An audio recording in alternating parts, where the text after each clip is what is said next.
இப்போது புதிய அறிமுகம் ஆச்சி ஹோட்டல் சாம்பார் 50 கிராம் ரூபாய் 20 மட்டுமே. கடலூர் மாவட்டம் காட்டுமன்னார் கோவில் வீராணம் ஏரியில் உபரிநீர் திறப்பால் திருநாரையூர், நடுத்திட்டு, பிள்ளையார்தாங்கல், வீரணத்தம் உள்ளிட்ட கிராமங்களை வெள்ள நீர் சூழ்ந்ததால் இப்பகுதி மக்களின் இயல்பு வாழ்க்கை பாதிக்கப்பட்டது.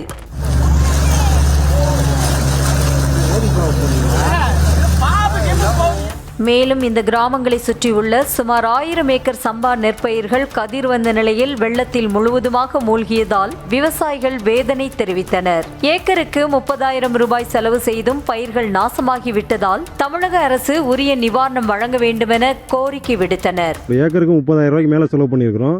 எல்லாமே பூ வந்த கண்டிஷனில் இருந்தது. இப்போது எந்த ஒரு முன்னெச்சரிக்கையும் இல்லாமல் இந்த வீராணம் ஏரியில் இது வருடந்தோறும் நடக்குது. இப்போ மட்டும் இல்லை, வருடந்தோறும் எந்த ஒரு முன்னெச்சரிக்கையும் இல்லாமல் இந்த வீராணம் ஏரியா இருக்க தண்ணியை வடிகட்டி வைக்காமல் மெட்ராஸுக்கு தண்ணி கொண்டு போகிறேன், அங்கே கொண்டு போகிறோன்னு தண்ணியை சேமித்து வச்சு இறுதி கட்டத்தில் திறந்து விட்டு எங்களை வருடம் இதேமாரி பாழ் பண்ணுறாங்க இந்த கவர்மெண்ட். இந்த அரசாங்கம் இது எங்களுக்கு எந்த ஒரு நடவடிக்கையுமே எடுக்க மாட்டாங்க. இதை பற்றி என்ன செய்யணும், போகணும், வரணும், இதுக்கு என்ன பாதுகாப்பு பண்ணணும் அப்படின்னு இல்லை. நாங்கள் ஒரு 30,000-40,000 மக்கள் இருக்கிறோம். அங்கே ஒரு 10 கிராமம் இருக்குது. 10 கிராமமும் இதே நிலை தான். இப்போ நாங்கள் ஒரு உள்ளே இருந்தால் வரோம். ஒரு 500 வீடு இருக்குது உள்ள. இப்போ தான் காலையில் ஏதோ உப்புமானு கொண்டு வந்து கொடுத்தாங்க. இதே வருடம் இதே தொந்தரவு நடந்துக்கிட்டே இருக்குது எங்களுக்கு. காட்டுமன்னார் கோவில் சுற்றுவட்டாரத்தில் லால்பேட்டை, சிறகிழந்த நல்லூர், குமராட்சி, கண்டமங்கலம், குறுங்குடி உள்ளிட்ட 16க்கும் மேற்பட்ட கிராமங்களை வெள்ள நீர் சூழ்ந்தது. 2 நாட்களாகியும் வெள்ளம் வடியாததால் பொதுமக்கள் மிகுந்த சிரமத்திற்கு ஆளான நிலையில் இவர்களுக்கு தேவையான அத்தியாவசிய பொருட்கள் பல்வேறு தொண்டு நிறுவனங்கள் சார்பில் வழங்கப்பட்டன.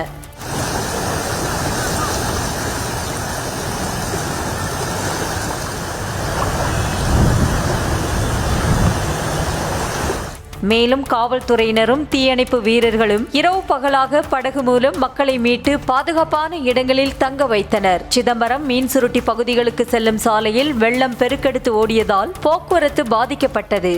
இது தவிர இப்பகுதிகளில் சுமார் 10,000 ஏக்கரில் சாகுபடி செய்யப்பட்டுள்ள சம்பா நெற்பயிர்கள் மழை நீரில் மூழ்கிய கழுகு பார்வை காட்சிகள் வெளியாகியுள்ளன.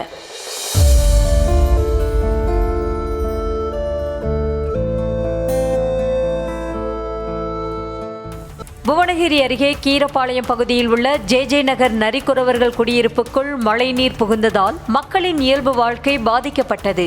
எனினும் அதிகாரிகள் யாரும் வந்து பார்வையிடவில்லை என குமுறிய நரிக்குறவர்கள் உணவிற்கும் இருப்பிடத்திற்கும் அல்லாடி வருவதாக வேதனையுடன் தெரிவித்தனர்.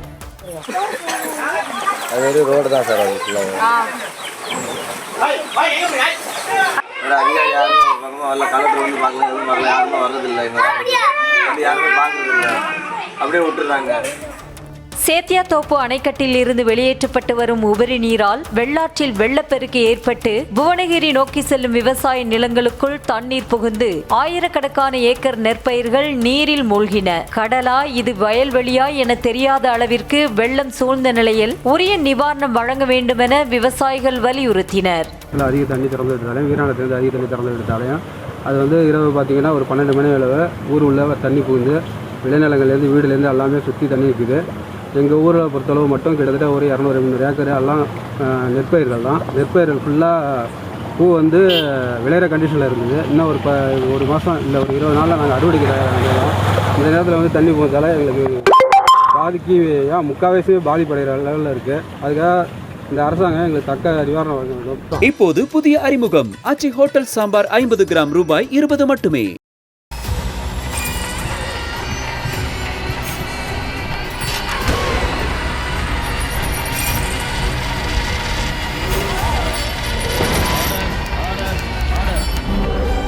நிகழ்தகவு குற்றங்களின் மறுபரிமாணம். நாள்தோறும் இரவு 10 மணிக்கு இணைந்திருங்கள் நமது நியூஸ் தமிழ் தொலைக்காட்சியோடு.